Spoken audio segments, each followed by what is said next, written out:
প্রতিটা পুরুষ স্ত্রীর চাহিদা পূরণ করতে প্রতিনিয়ত হিমশিম খাচ্ছে। স্ত্রীর চাহিদা নিয়ে একটি কবিতা আবৃত্তি করছি। স্ত্রীর চাহিদা, আবুল কাশেম। ভালোবাসি তোমায় ওগো প্রিয়তমা, হৃদয়ের গভীরে তুমি স্বপ্নীল এক সীমা।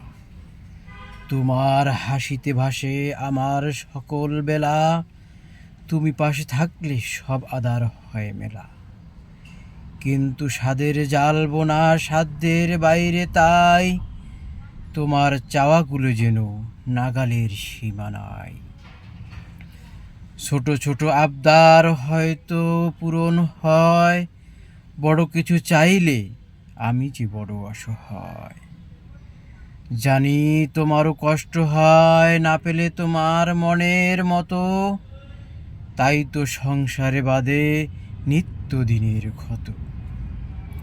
আমার সক্ষমতা বোঝো, তবু অভিমান কেন হয় দুজনের মাঝে, তাই নীরব ঝড় বয়ে যায়। আমি তো খাটি সারাদিন উপার্জনের তরে, তবু অভাব ঘোষে না সংসারের এই ভিড়ে। তোমার সুন্দর স্বপ্নে দিতে পারি না তো রঙ্গ, এই বেদনার পোড়ায় আমার করে দেই সঙ্গভঙ্গ। কেমনে বোঝাই তোমায় আমার এই অপরগতা, তোমার মুখের হাসি তো আমার বেঁচে থাকার কথা। তবুও ঝগড়া হয়, তিক্ত কথা ভেসে বেড়ায়, ভালোবাসার বাঁধন যেন ক্রমশ আলগা হয়। হে প্রিয়, একটু বোঝো আমার এই দুর্বলতা, অতিরিক্ত চাহিদা যেন না হয় কঠোরতা।